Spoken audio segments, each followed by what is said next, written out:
For this assignment, you'll have an opportunity to build your very own elementary data structures, namely a randomized queue and a double-ended queue, using no libraries, just basic parts, namely arrays, and your very own implementation of a linked list. I'll talk about what those basic classes are in a moment, but for now, I want to mention the bigger picture, which is that we are giving you a set of constraints. For example, your Deque implementation needs to support every Deque operation in constant worst case time, and your job is to decide, based on those types of constraints, should I use an array-based or a linked list-based implementation. So what is a Deque? Well, it's basically like a queue or a stack, except you can add or remove from either end. So I might, for example, add first, and an item appears in my Deque. I add first again, and now it's at the front. Maybe I add first yet again. In this case, it ends up over here at the front. And then maybe I do add last. So in this case, it will end up over here. So now I have 4 items in my Deque, and I can, of course, remove them from either end. So maybe I remove last, and then maybe I remove last again, leaving 2 items in my Deque. That's a Deque. Next up is the randomized queue. This one's a lot like a queue in the sense that I can enqueue items. So I enqueue something, I enqueue something else, and in this case, whenever I enqueue, because it's random, they're just going to go some random place. So maybe I enqueue this, maybe I enqueue this. And it doesn't really matter where I put them, because whenever I dequeue, I'm just going to get some random item. So if I call dequeue, maybe this one's removed. And if I call dequeue again, I don't know, this one. We also have a method called sample, which will go through and pick a random item, and it'll just say, it'll return that item without removing it. Now, one additional thing that we are going to do for both of our classes is look into a couple of, we're going to explore a couple of Java syntax features. One of them is going to be this right here, which is a generic, which will allow us to build, for example, randomized queues of any data type out there. So we can make randomized queues of strings, of integers, of Deques, of randomized queues, whatever you want. We're also going to be implementing the iterable interface, which will allow us to iterate through our data structure.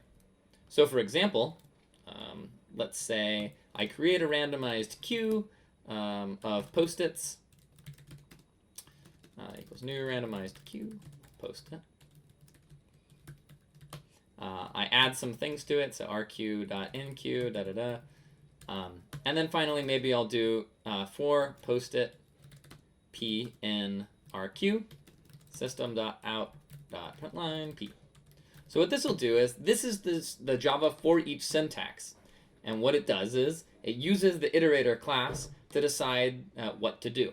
So in this case, you guys are going to write an iterator here that is going to, in this case, when I run this, it should print maybe this, then this, or print this, then this.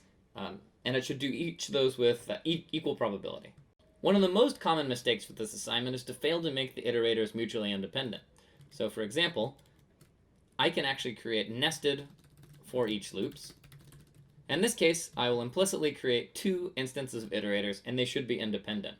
So when I run this loop here, maybe I'll do that so it actually does something. What should happen is each one of these 2 items should get a chance to be p exactly once, and each item should get a chance to be p2 exactly twice. So make sure you test that. For the rest of this video, I'm going to dequeue these last 2 items so we can talk about the rest of the assignment. One of the tricky things about getting started on this assignment is just wrapping your mind around the syntax. Like, what does this mean exactly? How do I do that? And what I urge you to do is to look at the provided code. So we give you, for example, an array-based stack, and you can go there and look at, okay, well, if I'm using a resizing array, this is what an iterator looks like. So follow something like this pattern. Likewise, if you're using a resizing array, you might find, hey, I don't know, the resize method might be useful. And if you use this method, which you might be able to just copy and paste this depending on your implementation, that's fine. Just make sure that you cite that in your README.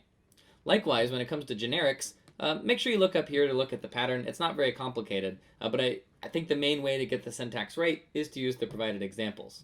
We give an example of how you can implement a linked list. You may find it useful to tweak the idea of a linked list in various ways. But if you want to look at a basic linked list implementation, here's one that you can use as a guide. You'll also be building a short client that's going to use one of your 2 elementary data structures that you build to achieve this objective. I'm not going to describe it, it's fairly self-explanatory, but the main point of this assignment is to build your own data structures, so we're not solving some wider problem out there in the world. In this case, it's all about the data structures, and here's a small opportunity to use one of them. Some parting words. Make sure that you pay very close attention to the performance requirements. It is possible to make a bad decision about whether to use an array or a linked list that makes it impossible to achieve these goals. So look at them carefully and decide what you want to do before you start coding. So all that said, I hope you enjoyed the experience of getting to build your own elementary data structure totally from scratch, and I will see you next time.